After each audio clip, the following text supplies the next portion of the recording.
출애굽기 25장 31절에서 40절.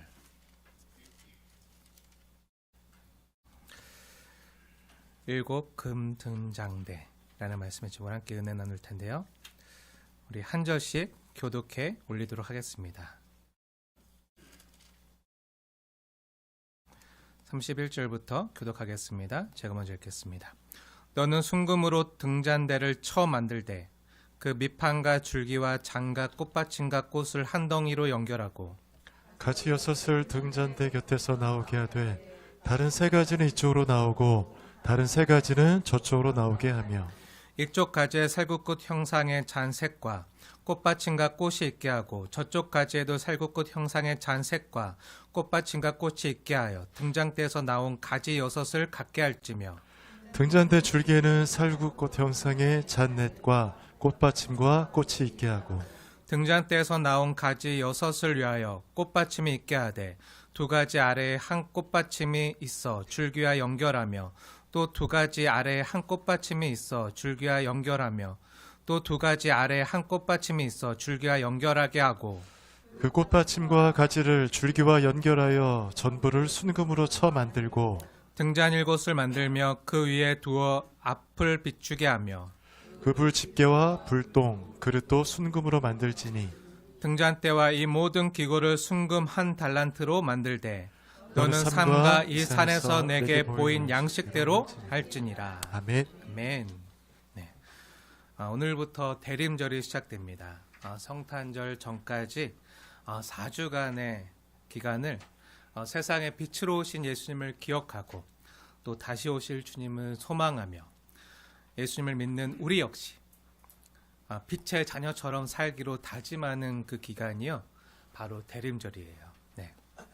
이러한 대림절이 시작되는 첫 주일에 오늘 일곱 금 등잔대의 말씀을 전하는 것은 매우 뜻깊은데요. 그 이유는 오늘 본문에 나오는 금 등잔대는요, 이 세상의 빛으로 오신 예수님을 상징하는 모형이기 때문이에요. 네. 지난 시간에 모세가 시내산에서 하나님께 받은 설계도대로, 오늘 40절에도 너는 삼가 이 산에서, 시내산이잖아요. 너는 삼가 이 산에서 내게 보인 양식대로 할지니라. 네, 하나님께 직접 받은 설계도대로 만든 성막과 또 성막에서 쓰이던 모든 물건들이 상징하는 것은 무엇이라고 했죠? 네, 참 성전 대신 예수님을 가리키는 거라고 했어요. 하나님이 모세에게 하늘의 참 성전 대신 예수님을 먼저 보여주시고 모세는 이 땅에서 하나님이 보이신 그 모양대로 양식대로 지은 거죠. 그렇다고 예수님의 겉모습을 따라서 지은 건 아니라고 했어요. 예수님의 인격과 예수님의 사역과 또 예수님의 가르침을 여러 관점에서 비추어서 우리가 알 수 있는 모습으로 그려준 것이 바로 성막과 또 성막에서 쓰이는 기구들이라고 했어요. 우리는 지금까지 성막에서 쓰였던 것들 중에서 그 성막과 또 휘장 뒤에 있었던 지성소, 그 성소 안에 그 휘장 뒤에 있었던 지성소에서 있었던 언약궤, 그리고 속죄소, 그리고 지난주에 휘장 앞에 있는 성소에서 쓰던 보여주시면 좋을 것 같아요. 떡상과 진설병에 대해서 함께 은혜를 나누었어요. 기억나시죠? 네. 오늘 성소에 그 떡상과 함께 있었던 일곱 금 등잔대에 대한 말씀 함께 나눌 텐데요. 네, 이해를 돕기 위해서 그림을 다시 볼게요. 네, 맨 처음부터. 네. 기억나시죠? 이게 성막의 모형이에요. 네, 장막이 있었고 그 장막 안에는 다음 사진. 네, 휘장을 중심으로 그 휘장 뒤에 후실은 지성소. 네, 그래서 언약궤를 뒀고요. 그 휘장 앞에 전실은 성소로 나뉘어져 있어요. 오늘 함께 살펴볼 금 등잔대는요, 떡상과 그 떡상이 저기 있잖아요. 떡상 맞은편에 금 등잔대가 있어요. 금 등잔대가 있고 그 휘장 앞에 이제 분향단이 있는데 금 등잔대는요, 떡상과 분향단과 함께 어디 있었죠? 성소 안에 있었어요. 네, 위치는 떡상 맞은편에 놓게 해서 떡상을 비추도록 했어요. 떡상을 비추도록. 네, 성소에는요, 창문이 없잖아요. 천막으로 다 창문이 없잖아요. 천막이 없으니까 어둡잖아요. 근데 그 떡상에서 그 레위 지파 아론의 자녀들이 그 떡을 먹도록 했잖아요. 네, 그리고 안에서 뭐 이를 보려면 빛이 있어야 되니까. 네, 그래서 등잔불을 떡상 맞은편에 하나님이 켜 놓도록 했어요. 그 등잔불을 켜서 성소를 밝히도록 했어요. 근데 이 7금 등잔대는요, 하나님께서 지정하신 매우 독특한 방법으로 만들어졌어요. 그럼 어떤 방법으로 만들어졌는지 우리 31절 말씀 함께 읽을게요. 31절. 하나님 어떻게 만들라고 했죠? 우리 31절 말씀 함께 읽겠습니다. 시작. 너는 순금으로 등잔대를 쳐 만들되 그 밑판과 줄기와 장과 꽃받침과 꽃을 한 덩이로 연결하고. 아멘. 네, 등잔대를 어떻게 만들라고요? 쳐 만들라고요. 네, 발음이 격해서 죄송합니다. 네, 등잔대를 어떻게 해요? 쳐서. 네, 순금으로 만들라고 했어요. 순금 한 달란트로. 근데 순금을 녹여서 주조틀에 부어서 만들라고 한 게 아니라 어떻게 해요? 쳐서 만들라고 했어요. 그 뒤에 앞으로 나올 텐데 금송아지는 어떻게 만들었죠? 금송아지. 그 모세가 시내산 올라가 있을 동안 그 밑에서 하나님의 백성들이 범죄했잖아요. 우상 숭배했잖아요. 금송아지는 녹여서 주조틀에 넣어서 만들었어요. 근데 하나님께서 오늘 본문에 이 금 등잔대는 어떻게 만들라고 했죠? 쳐서 만들라. 쳐서. 네. 쳐서 만들었어요. 쳐 만들되 그런데 그 쳐서 만드는 정도가요, 보통이 아니에요. 등잔대만 만드는 게 아니라 그 등잔대 밑판과 등잔대 줄기와 7개의 등잔과 7개의 그 꽃받침과 그 꽃을 다 한 덩어리로 연결해서 만들었는데 한번 보여주세요. 그 밑에 보니까 가지는 6개의 가지가 대칭으로, 이 순금이에요. 순금으로 이만한, 제가 직접 봤는데 이만한 순금이에요. 이만한 한 달란트 34kg 정도 되는 순금을 가지고 이걸 망치로 쳐서 저렇게 만드는 거예요. 제가 직접 가서 모형을 찍어 왔어요. 세계 기독교 박물관에 가서 직접 모형을 찍어 왔는데 저걸 어떻게 만들었다고요? 주조해서 만든 게 아니라, 녹여서 만든 게 아니라 쳐서, 망치로 쳐서 다 한 덩어리로 연결해서 만들었어요. 네, 밑에 보니까 가지는 6개의 가지로 만들고 사로 대칭되게 만들고 등잔은 살구꽃 형상으로 만들고 꽃받침과 꽃도 다 어떻게 해요? 쳐서 만들게 했어요. 꽃잎 하나까지 다 쳐서 만들도록 했어요. 그것도 끊어지지 않고 가느다란 줄기와 연결해서, 한 줄기로 다 연결해서 전부 어떻게 해요? 순금으로 쳐서 만들게 했어요. 이게 가능할까요? 가능하니까 하나님이 이렇게 만들려고 했겠죠? 어려워도 하나님이 하라면 해야 돼요. 가능합니다. 근데 이렇게 만드는 게 쉬웠을까요? 당연히 어려웠겠죠. 난이도 중에서도, 금세공 난이도 중에서도 가장 극상의 난이도였을 거예요. 그런데 이 모든 거 어떻게 해요? 한 달란트의 그 순금을 쳐서 그 등잔대와 줄기와 살구꽃 모양의 등잔과 꽃받침과 꽃을 다 하나로 연결해서 망치로 쳐서 만들게 한 거예요. 39절에 보니까 이 등잔대와 이 모든 기구를 순금 한 달란트로 만들라고 했어요. 한번 보여주세요. 순금 한 달란트. 네, 순금 한 달란트는 한 달란트가 몇 킬로죠? 순금 약 34kg 정도 되는데요. 여기 기록을 보면 당시 151억 원, 네, 가치라고 써 있어요. 네, 순금 당시 시가로 환산하면 약 150억 원 정도가 되고요. 제가 오늘 날짜로 계산해봤어요. 오늘 날짜로 우리나라 금시세로 환산해도 약 50억 정도 돼요. 50억 정도. 네, 50억 정도 했는데 굉장히 비싼 가격이죠. 값비싼 가격에 이 순금 한 덩이. 양이 어떻게 되냐면 이만해요. 이만큼 돼요. 제가 나중에 기회 되면 여러분들 같이 세계 기독교 박물관 가서 한 달란트씩 한번 들도록 만들어 드릴게요. 네, 직접 들 수 있게끔 거기 돼 있는데, 네, 이걸 어떻게 했다고요? 이거를 두들겨서 순금 한 달란트를 두들겨 가지고, 네, 금 등잔대를 만들었어요. 네, 7금 등잔대인데, 그렇다고 7금 등잔대, 오늘 말씀하시면 7금 등잔대인데 등잔대가 7개 있다는 얘기가 아니라, 다음 사진, 저게 다음, 이게 등잔이에요. 등잔. 네, 기름을 넣고, 네, 촛대가 아니에요. 네, 성경에 나오는 거는요 다 등잔대예요. 7 촛대 나오잖아요. 그것도 등잔대예요. 그 번역이 그 로마 옛날 교회에서 그 라틴어로 번역 그렇게 해서 그런데 원래 원문에는요 등잔대예요. 그 저기 7개 등잔이 있어요. 그래갖고 7금 등잔대라고 하는 거예요. 네, 이게 7개 있다는 얘기가 아니에요. 네, 하나의 등잔대에 7개 불을 밝히는 등잔이 있어서 7금 등잔대인데요.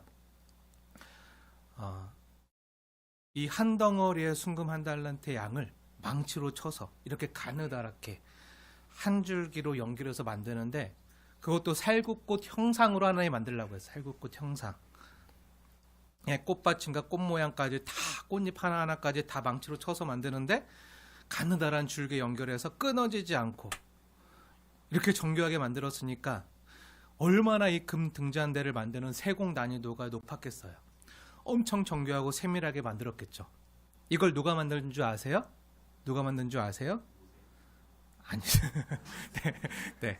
모세가 받아서, 이제 모세가 이걸 만드는 사람에게 시켰어요. 그 사람의 이름이 브살렐이에요. 브살렐. 네, 성경에 나와요. 네, 이 금 등잔대를 만든 사람의 이름이 나오는데, 어디 나오죠? 그 브살렐이라는 이름이? 출애굽기 36장, 또 37장에 나와요. 한번 뒤에 궁금하신 분들 보세요. 출애굽기 36장에 보면, 출애굽기 36장 1절 말씀인데 우리 함께 찾아서 읽어보겠습니다. 출애굽기 36장 1절 말씀 시작.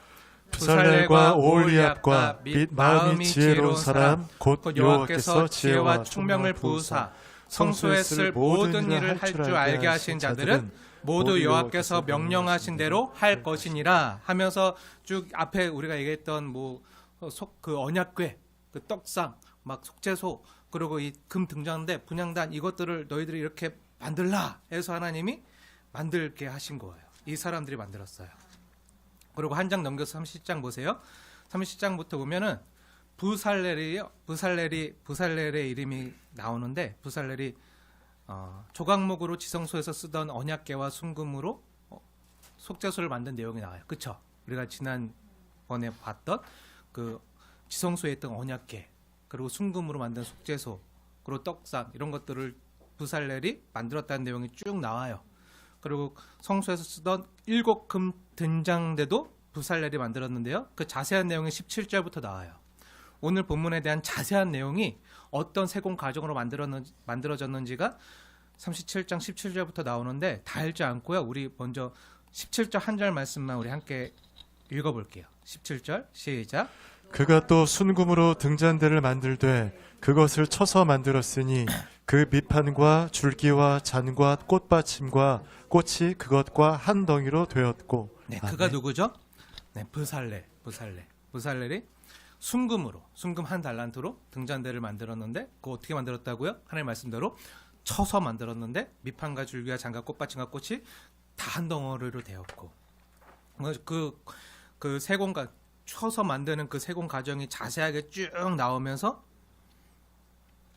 그 밑에 22절에 보면 이 꽃받침과 가지들을 줄기와 연결해 전부 순금으로 쳐서 만들었으며 라고 기록되어져 있는 걸 보게 돼요. 그러니까 얼마나 심혈을 기울여서 정성껏 만들었겠어요. 제가 만들면 제가 망치치면 아마 다 네, 부러지거나 잘라지거나 네, 조각나거나 막 이상하게 됐을 텐데 부살렐 정말 대단했던 것 같아요. 근데 이 순금과 이것을 만들 수 있는 재능을 누가 다 주셨죠? 네, 하나님 주셨어요. 이 순금 역시 우리가 이미 앞에서 살펴본 것처럼 하나님의 백성들이 이집트에서 나올 때 하나님께서 이집트 사람들의 마음을 두렵게 해서 그 자신들이 갖고 있던 온 폐물들을 보석들을 다 이스라엘 사람들에게 주게 하셨잖아요. 그래서 이스라엘 백성들이 거기서 퇴직금으로 받아서 나오게 하셨고 또 이것을 만들 수 있는 재능 역시 하나님이 주신 거예요. 우리 다시 한번 보세요. 그들이 잘나서 이렇게 만든 게 아니라 출애굽기 36장 보세요. 앞으로 한 장 넘겨서 출애굽기 36장 1절 말씀 아까 읽었는데 자세히 보세요. 출애굽기 36장 1절 보면 부살렐과 오홀리압과 및 마음이 지혜로운 사람 곧 여호와께서 지혜와 총명을 부으사 성소에 쓸 모든 것을 여호와의 명령대로 만들 수 있는 그 지혜와 총명과 그 재능을 다 누가 주셨다고요? 하나님이 부어주셨다고요. 부어주셨다고. 그러니까 뭐죠? 다 하나님이 주신 거예요. 다 하나님이 주신 거. 하나님이 주신 거로 다시 하나님께 영광을 돌리게 하신 거예요.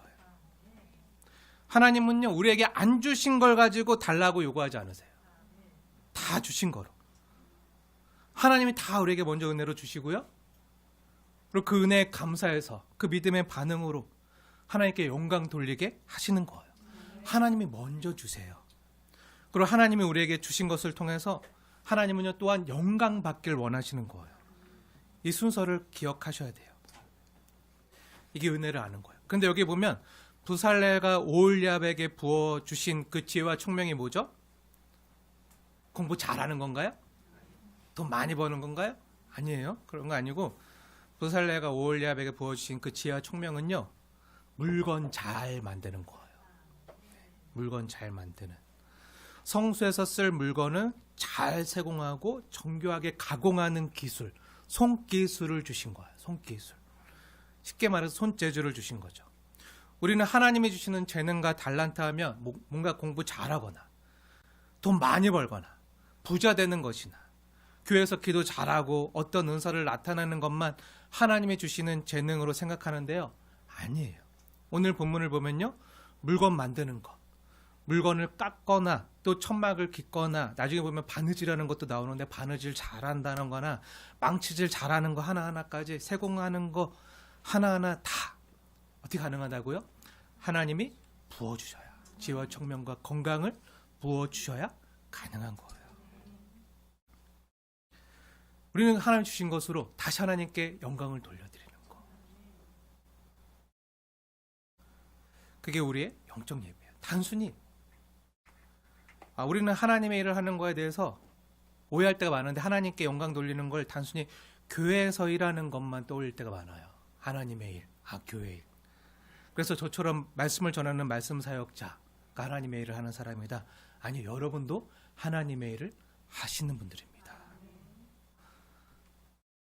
저 같은 말씀 사역자도 필요하지만요, 여러분처럼 가정에서 가정과 집안을 돌보고 또 아이들을 양육하고 또 직장에 나가서 하나님이 여러분에게 주신 달란트와 재능으로 물건을 만들거나 그림을 그리거나 건축을 하거나 음식을 만들거나 관리를 하거나 짐을 나르거나 청소하는 그 모든 일들이요, 하나님이 여러분에게 주신 건강과 지혜로 그 모든 일들을 하는 거라고. 또 그 일을 통해서 하나님께 영광 돌리길 원하신다는 거예요.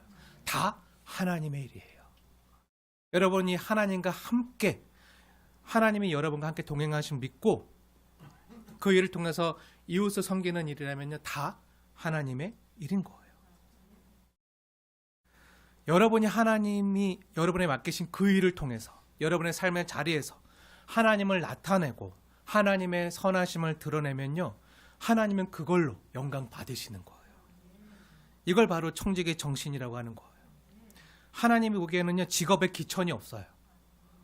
하나님이 나에게 재능을 주셔서 이 일을 통해서 주님의 나라와 이웃 섬기게 하셨다는 것을 알면 그 모든 일이 너무 귀한 거예요. 너무 귀한 거예요.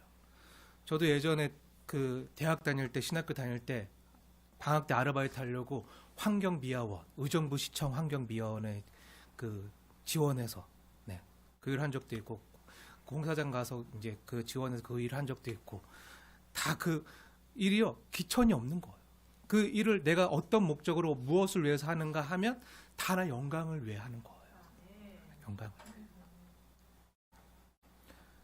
하나님이요, 굼벵이도 구르는 재주 하나로 먹고 살게 하셨거든요. 굼벵이가요, 구르는 재주가 없으면 굶어 죽어요. 못 살아요. 하물며 하나님이 그 아들까지도 아끼지 아니하시고 우리에게 다 내어주신 그 하나님이, 우리 천부 아버지께서 여러분을 돌보시지 않겠습니까? 하나님의 돌보심을 믿으십시오. 그리고 이 모든 것을 우리에게 허락하시는 하나님께 감사하십시오. 그리고 하나님께서 우리에게 허락하신 그 일상의 일로, 일상의 일, 우리 일터에서 하는 일이나 집안일이나 그 일상의 일로 하나님께 영광 돌리는 삶을 사십시오. 그게 우리가 드리는 영적 예배예요. 영적 예배. 하나님은 부살렐이 하는 이 자기 이거 세공하는 일로 영광 받으시는 거예요. 영광 받으시는 거예요. 다음으로 우리가 금 등장대를 살펴봐야 될 것이 오늘 본문에 나오고 있는데요. 7 금 등잔대는요, 어둠을 밝히시는 빛 대신 예수님을 가리킨다는 거예요. 우리가 지난번 요한계시록 강의를 하면서도 이미 다루었고 몇 주 전에도 같이 봤지만, 요한계시록 21장에 보면 하늘에서 새 예루살렘 성이 내려오잖아요. 새 예루살렘 성이 내려와요. 새 하늘과 새 땅이 펼쳐질 때.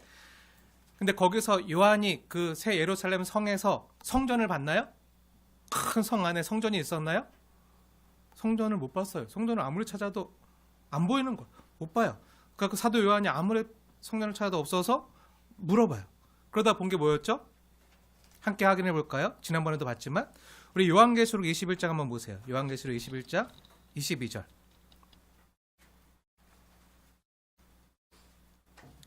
요한계시록 21장 22절 말씀 함께 다 같이 읽겠습니다. 시작. 성 안에서 내가 성전을 보지 못하였으니 이는 주 하나님 곧 전능하신 이와 및 어린 양이 그 성전이심이라. 네, 아멘.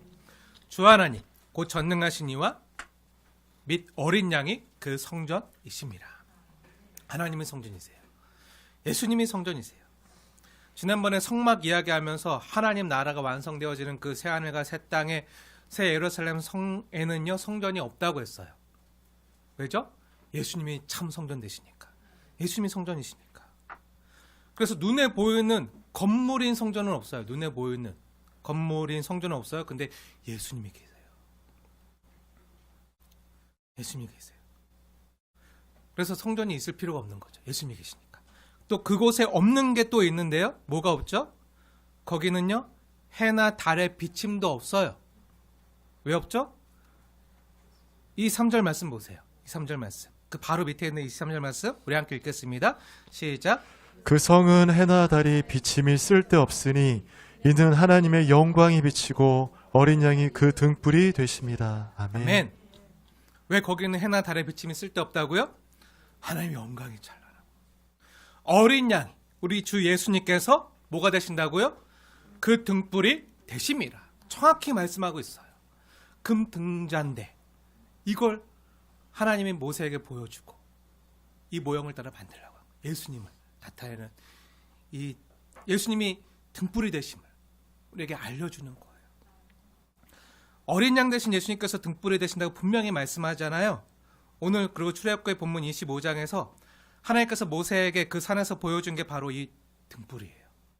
어린 양 대신 예수님을 등불로 보여주신 거죠. 그리고 그것을 만들어서 성소에 두라고 모세에게 명한 거예요. 그럼 예수님의 겉모습이 7 금 등잔대 같은 건가요? 아니죠. 겉모습이 아니라 예수님 사람의 형상이에요. 사람의 모습인데 예수님 자신이 세상에 빛을 비추시는 분임을요, 금 등잔대의 모습으로 알려주시는 거예요. 어린 양 되신 예수님께서 우리의 밝은 빛이 되시는, 우리의 등불이 되시는 것을 알려주는 거예요. 그리고 하나님께서 이 금등잔대를 만들게 하실 때 어떻게 만들게 하셨죠? 두들겨서 만들게 했잖아요. 망치로 두들겨서 만들게 한 것은 장차 어린 양 되신 예수님께서 십자가에 못 박히시고 온갖 고난을 당하실 것을 예고하는 그림자라고도 하는 성경학자도 있는데요. 우리가 기울여 들어야 될 말인 것 같아요. 그리고 이 7 금 등잔대는요, 하나님께서 어떤 특별한 형상으로 만들라고 콕 집어서 말씀해 주셨는데 어떤 형상이죠? 우리 33절 보면, 출애굽기 25장 33절에 보면 어떤 형상으로 만들라고 하죠? 살구꽃 형상으로 만들라고 해요. 그 금 등잔대를 장식하는 그 꽃받침, 그 꽃들을 뭐로 만들라고요? 살구꽃 형상으로 만들래요. 살구꽃 보셨나요? 살구꽃 보여주세요. 살구꽃. 살구꽃 보여주세요. 살구꽃 없나요? 없네요. 네, 살구꽃. 여러분 매화 알아요? 매화꽃. 네, 봄에 매화꽃이 이쁘게 피잖아요. 그 매화꽃 닮았어요. 매화꽃. 매화꽃처럼 생겼는데 봄이 왔음을 알려주는, 봄에 가장 먼저 피는 꽃 중에 하나가 살구꽃이에요. 살구꽃. 겨울이 가고 이제 봄이 시작되었음을 알려주는 제일 먼저 피는 꽃이 살구꽃인데, 여러분 살구꽃 씨앗이 뭔지 알아요? 살구꽃 씨앗이 아몬드예요. 아몬드. 네, 아몬드. 우리가 많이 먹는 아몬드, 견과류로 많이 드시잖아요. 그래 옛날에 캘리포니아 아몬드, 영양 많고 알칼리성. 네, 이게 살구꽃인데요. 네. 그럼 하나님께서 7금 등잔대를 만들 때 살구꽃 형상으로 만들게 하신 이유가 있겠죠. 네, 이거 꺼주셔도 돼요. 네, 살구꽃 형상으로 만든 이유가 있겠죠. 아주 센스가 뛰어나요. 없는 거 알고 또 탁. 네, 이 살구꽃 형상으로 만들게 하신 이유가 있겠죠. 왜 살구꽃 형상으로 만들려고 했을까요? 네, 우리가 말씀을 통해서 추정해 볼 수 있는 거로는요, 물론 하나님 마음이겠죠. 하나님 살구꽃을 좋아하시는지. 네, 하나님 마음이라고 하면 할 말이 없지만, 우리가 말씀을 통해서 추정해 볼 수 있는 거는요, 우리가 몇 주 전에 지성소에 들어가는 언약궤를 우리가 함께 다뤘잖아요. 법궤. 그 언약궤 안에 무엇과 무엇이 들어갔죠? 네. 네, 맞아요. 네. 십계명, 그 두 돌판과 만나를 담은 항아리와 아론의 쌍난 지팡이가 들어가요. 네, 여기 밑에 만나 항아리, 두 돌판, 아론의 쌍난 지팡이가 들어가요. 물론 아론의 쌍난 지팡이는요, 출애굽기 25장의 시점에서는 아직 안 들어가고요. 나중에 민수기 17장에 가서야 들어간다고 했어요. 그럼 이 아론의 쌍난 지팡이에 난 싹과 꽃이 뭔지 아십니까? 네, 바로 살구꽃이에요. 살구꽃.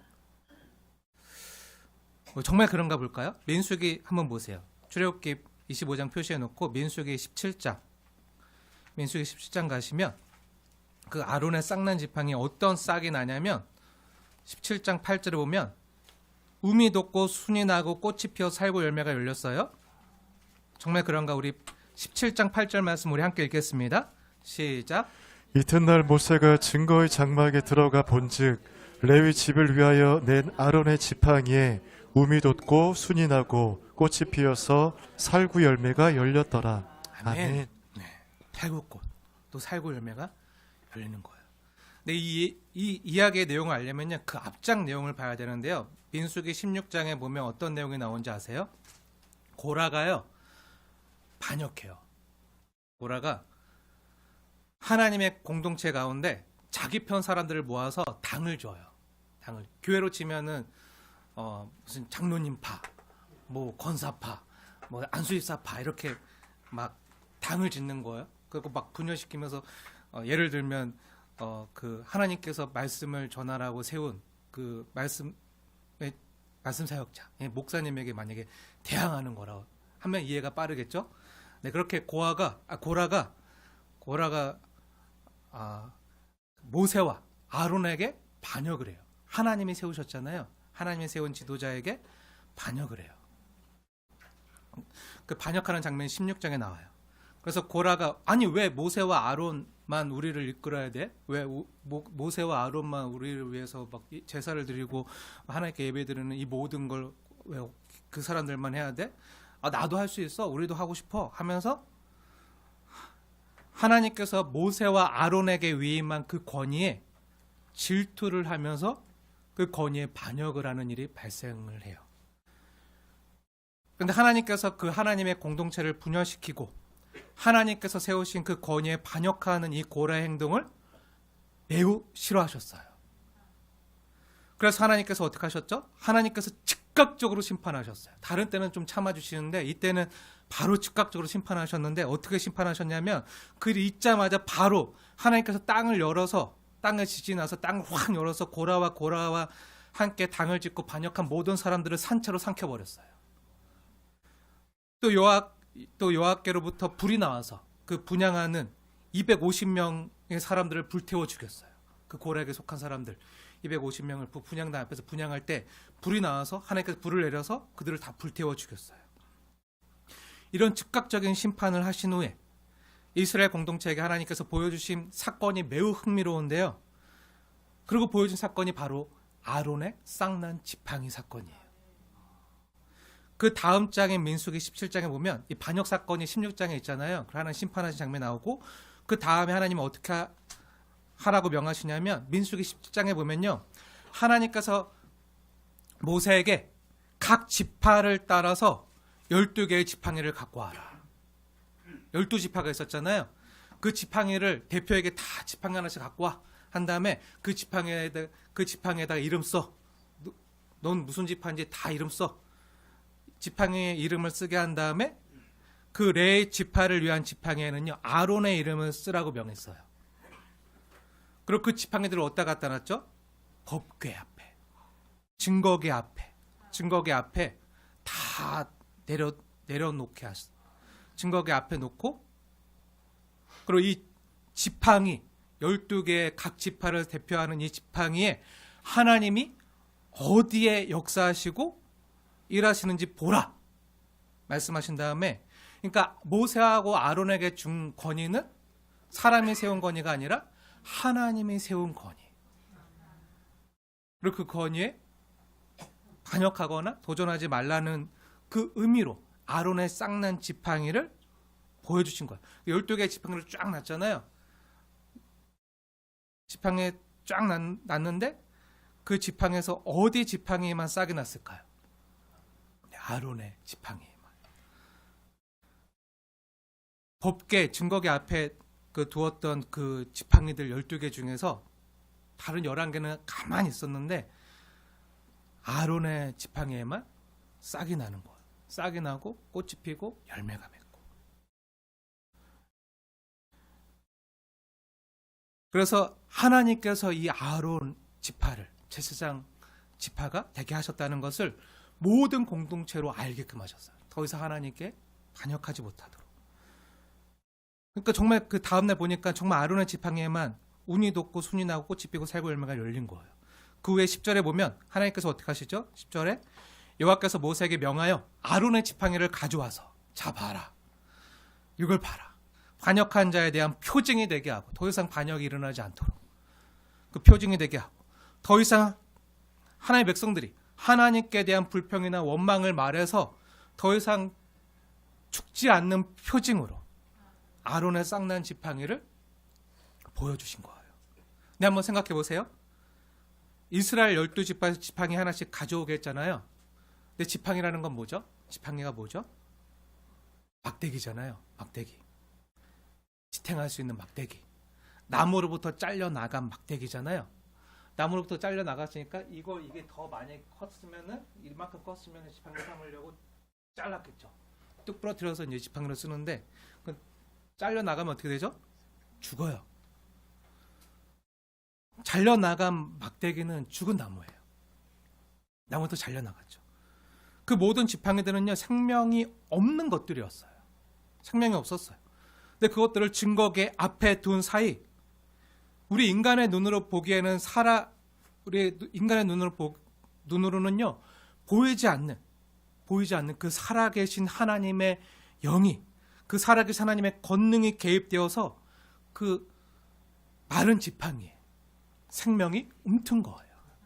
기적이 일어난 거죠. 죽은 지팡이가 소생해서 부활의 생명의 상징인 um이 돋고 순이 나고 꽃이 피어 살고 열매가 열린 거예요. 이걸 누가 하셨죠? 사람이 할 수 있나요? 못해요. 전적으로 하나님이 하신 거예요. 그렇기 때문에 이 아론의 쌍난 지팡이는요, 부활의 표상이기도 한데요, 생명이 없던 마른 지팡이에 um이 돋고 순이 나고 꽃이 피고 살고 열매가 맺혔잖아요. 이것은 이사야서 11장 1절에 이새의 싹으로 오시는 예수님께서 우리를 위한 부활의 첫 열매 되심을 또한 상징적으로 보여주는 사건이기도 해요. 사랑하는 여러분, 놀라운 게 뭔지 아세요? 놀라운 게 뭔지 아세요? 예수님의 부활 사건을 보면요, 예수님의 부활 사건을 보면 예수님께서 죽으신 후에 안식 후 첫날에 여인들이 예수님의 무덤으로 향품을 준비해서 가잖아요. 향품을 준비해서 가요. 한번 보여주세요. 그 사진, 예수님 그 무덤으로 준비해서. 근데 깜짝 놀라요. 왜죠? 돌이 무덤에서 굴려가 있어요. 돌이 무덤에서 굴려서 옮겨져 있고 무덤은요 비어 있는 거예요. 예수님의 그 시체가 육신이 있어야 되는데 없어요. 빈 무덤이고 돌은 굴려가 있고. 여인들이 이걸 깜짝 놀라서 무덤에 들어갔을 때 무엇을 보죠? 누가복음 24장 보세요. 누가복음 24장에 보면 물론 마태, 마가, 누가, 요한 다 나오는데 누가복음 24장에 보면 자세히 나와요. 누가복음 맨 마지막 장 24장에 보면 찬란한 옷을 입은 두 사람을 봐요. 찬란한 옷을 입은 두 사람을 봐요. 다른 복음서에는 천사라고 다 기록되어져 있어요. 천사를 봐요. 두 천사를 봐요. 그리고 그 천사들이 이 여인들에게 말해요. 예수님께서 여기 계시지 않으시고 말씀하신 대로 십자가에 못 박히시고 제3일 만에 다시 살아나야 하리라 말씀하신 대로 다시 살아나셨느니라. 이 말을 그 여인들에게 전해줘요. 그리고 예수님께서 부활하셨을 때 보면 세마포가 그대로 이렇게 놓여져 있었잖아요. 누가 벗긴 게 아니에요. 그대로도 개켜져 있었어요. 접은 게 아니라 그대로 놓인 상태로 예수님의 몸만 빠져나간 거예요. 몸만 빠져나갔어요. 근데 자세히 보세요. 우리 지성소에 있었던 그 속죄소 한번 생각해 보세요. 지성소에 있었던 속죄소. 지성소에서 속죄소 한번 보여줄래요?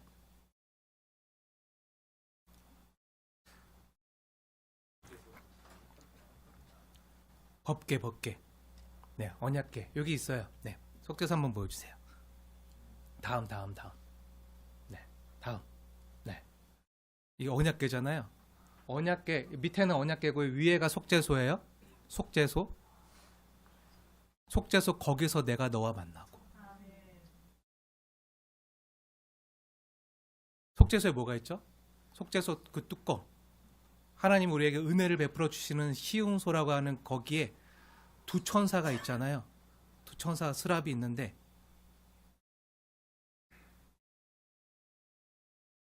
예수님의 부활 장면을 보면요. 두 천사가 거기 있는 거예요. 저는 이 예수님의 누가복음 24장 장면을 보면서 이 속죄소가 생각났어요. 시운소라고도 불리는 이 속죄소. 위에 뭐가 있죠? 네, 두 천사, 두 수랍이 날개를 펴고 있었죠. 그리고 하나님께서 그 속죄소에 대해서 말씀하시면서 출애굽기 25장 22절에 우리가 지난번에 봤지만 뭐라고 말씀하시죠?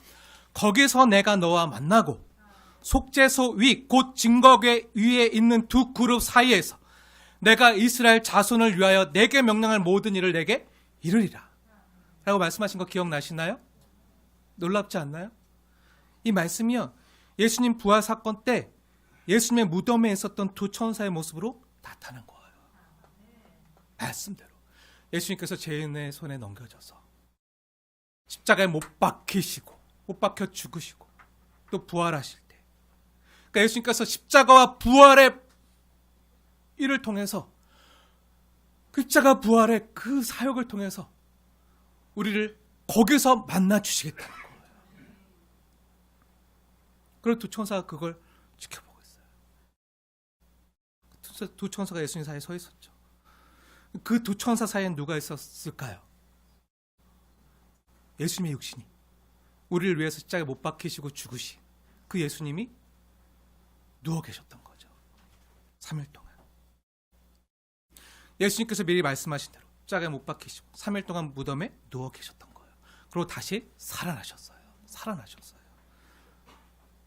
구약성경 출애굽기 25장에 나타나는 이 성막 안에 있었던 물품들이요, 정확히 예수님을 드러내고 있는 거예요. 예수님께서 앞으로 행하실 그 구원 역사와 십자가 부활 사건을요, 우리에게 보여주고 나타내고 있는 거예요.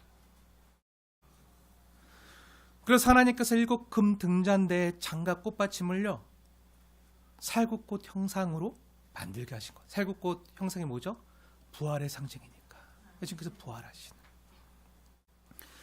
그 아론의 마른 막대기가, 생명력을 잃어버렸던 마른 막대기가 거기에 우미 돋고 싹이 나고 꽃이 피고 열매가 맺는 것처럼 예수님께서 우리를 위해서 부활의 첫 열매가 되시는, 이걸 보여주시는 거예요. 그리고 35절 보세요. 출애굽기 25장 35절 보면 7 등잔과 꽃받침은 어떻게 다 연결되어 있죠? 모두 한 줄기에 연결되어져 있음을 보게 돼요. 이건 뭘 상징하죠?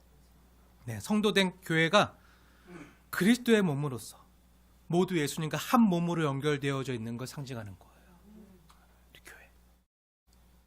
모두 그리스도로 연결되어져서 한 몸을 이루고 있는 거예요.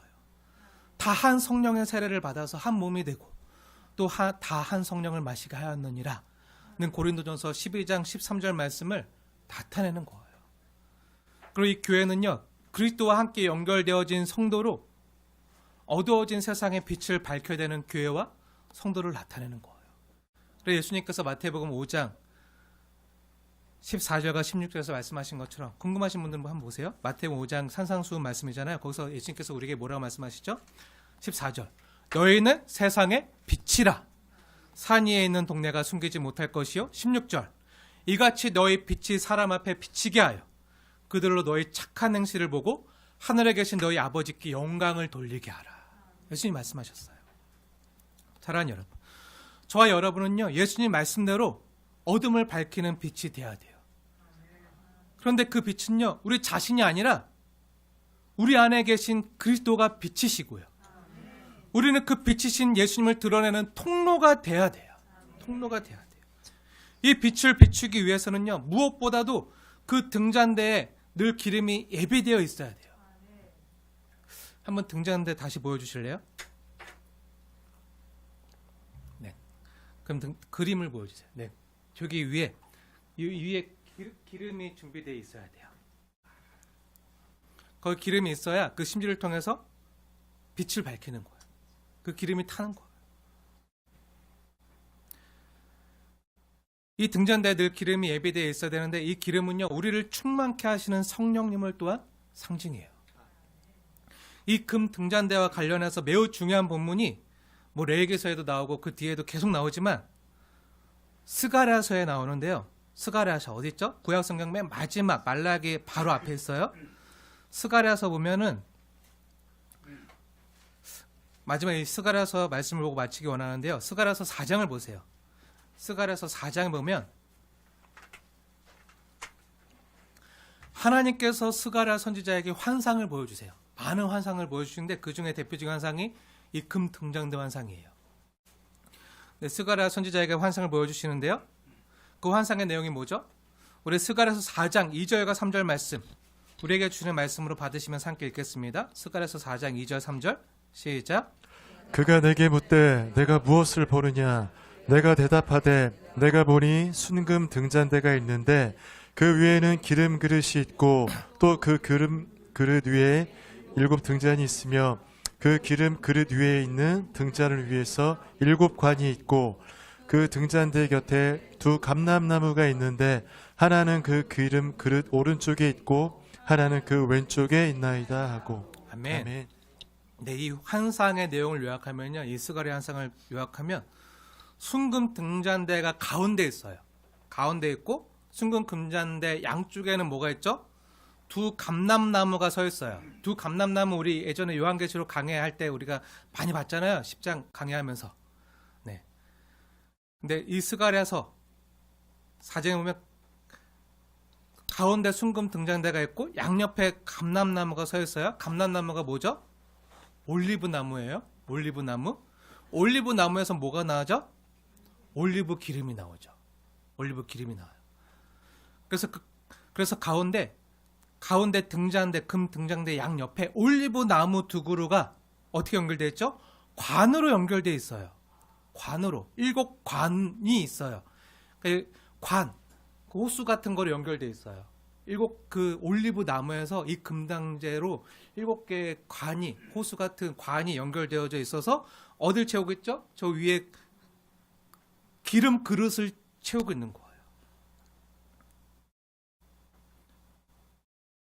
그래서 올리브 나무 2 그루에서 관으로 연결되어서 올리브 기름을요, 늘 이 간에다 공급해 주는 거예요. 그리고 금 등잔대에 쓰는 기름은요, 하나님이 올리브 기름으로 하라고 말씀하셨어요. 그래서 스가랴서 4장 2절 말씀 한번 자세히 보세요. 2절 말씀 자세히 보면 후반절에 또 그 기름 그릇 위에 7 등잔이 있으며 그 기름 그릇 위에 있는 등잔을 위해서 뭐가 있죠? 7 관이 있고 라는 말씀이 나오잖아요. 그리고 그 등잔대 옆으로 2 올리브 나무가 있어서 그 등잔대의 불이 꺼지지 않도록 빛을 밝히는 역할을 하는 거예요. 근데 이걸 스가랴 선지자가요, 이 환상이 뭔지 모르겠어요. 도대체 뭔 뜻이에요? 이걸 왜 보여주는 거예요? 이거 보여줘도 제가 깨닫지 못해요. 모르겠어요. 뭔지 알려주세요 하고 주님께 묻잖아요. 그러니까 주님이 어떻게 하시죠? 친절하게 알려주세요. 이 환상을 해석해 주시는데요. 뭐라고 알려주시죠? 그 밑에 6절 말씀 보세요. 여기 우리가 잘 아는 말씀 나와요. 그 너무 유명한 말씀. 우리 스가랴서 4장 6절 말씀 함께 읽겠습니다. 시작. 그가 내게 대답하여 이르되 여호와께서 수르바벨에게 하신 말씀이 이러하니라. 만군의 여호와께서 말씀하시되 이는 힘으로 되지 아니하며 능력으로 되지 아니하고 오직 나의 영으로 되느니라. 아멘. 네, 일곱 금 등잔대와 두 감람나무에 대한 환상이 뭐라고요? 일곱 금 등잔대에 공급되는 이 감람나무 기름은요, 올리브 기름은요, 하나님의 영을 상징한다는 거예요. 성령님을 상징한다. 힘으로도 안 되고 우리 능으로도 안 돼요. 오직 하나님의 신으로만 가능해요. 아무리 애써도 안 돼요. 우리 능력이 부족해요. 능력으로도 안 돼요. 하지만 뭐로 가능하다고요? 오직 하나님의 영으로, 나의 영으로 가능하다는 거예요. 하나님이 도와주시지 않으면 등잔대가 있어도요, 빛을 낼 수 없는 거예요. 기름이 없으면 빛을 밝힐 수 없는 거예요. 스가랴 선지 당시에는요, 무너진 성전 재건을 위해서 하나님께서 스룹바벨과 대제사장 여호수아를 세우시고 다시 성전을 다시 세우게 하실 그때인데요. 이게 우리 힘으로 된다고요? 안 된다고요. 능력으로도 안 되고 뭐로 된다고요? 오직 나의 영으로. 이 당시가 바벨론의 포로 끌려갔다가 돌아와서 이제 하나님의 성전을 다시 스룹바벨 성전을 재건하려고 할 때인데, 이 성전 재건의 역사 또한 사람의 힘이나 능으로 안 되고 하나님의 영으로만 가능하다는 것을 알려주는 내용이기도 하지만요. 또한 우리의 모든 것, 우리 눈에 보이는 교회뿐만 아니라 앞으로 어디 교회에 이전해야 되잖아요. 이것도 하나님의 영으로 가능한 줄 믿으시기 바랍니다. 이것뿐만 아니라 우리 자신에게도 여러 가지 문제가 있잖아요. 우리 힘으로 안 되는 문제들 있잖아요. 우리 힘으로 안 되는 것들 있잖아요. 여러분의 자녀 여러분 마음대로 됩니까? 제일 안 되죠. 가장 힘들죠. 네, 우리 자녀 나를 닮았는데 가장 나답지 않은 내 마음을 가장 모르는 네. 우리 자녀, 또 우리 부모님, 내 배우자, 또 우리가 갖고 있는 여러 가지 문제들, 내 힘으로 안 되잖아요. 내 능력으로 안 되잖아요. 그 무엇보다 가장 뭐가 제일 안 되죠? 내가 내 마음대로 안 되잖아요. 마음은 원의로 돼. 육신이 안 돼.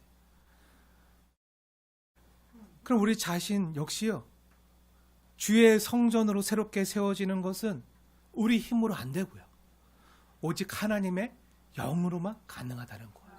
여러분이 주님의 신실한 성전으로, 거룩한 성전으로 세워지는 건요, 우리 노력으로 안 돼요. 성령으로만 가능하다는 거예요. 주님 우리 가운데 거하실 때. 사랑하는 여러분, 우리 혼자의 힘으로는 설 수가 없습니다. 우리 혼자의 힘으로는요, 문제를 해결할 수도 없어요.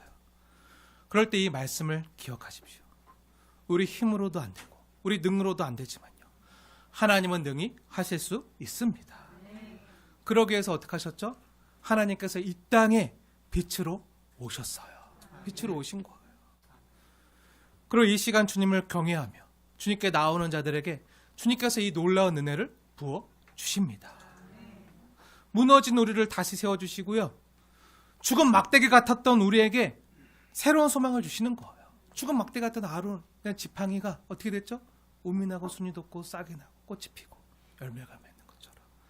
소망이 없었는데, 끊어져 버린 것 같았는데, 아니요, 주님이 다시 소망을, 꽃이 피고 열매가 맺게 하시는 그 부활의 기쁨을 우리 허락하시는 거예요.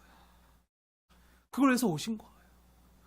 우리에게 참된 빛을 비춰주시고 무너진 자리에서 다시 일어설 수 있는 그 부활의 기쁨을 주시는 우리 주 예수님이요, 오늘 이 말씀을 통해 저와 여러분에게 약속해 주셨어요. 내가 너의 길을 비춰주겠다. 그리고 그 예수님께서 우리에게 약속해 주셨어요. 내가 세상 끝날까지 너와 함께 하겠다. 임마누엘 하겠다. 약속해 주셨어요. 대강절을 우리가 기억해야 될 말씀입니다. 하나님이 우리와 함께 하십니다. 기도하겠습니다.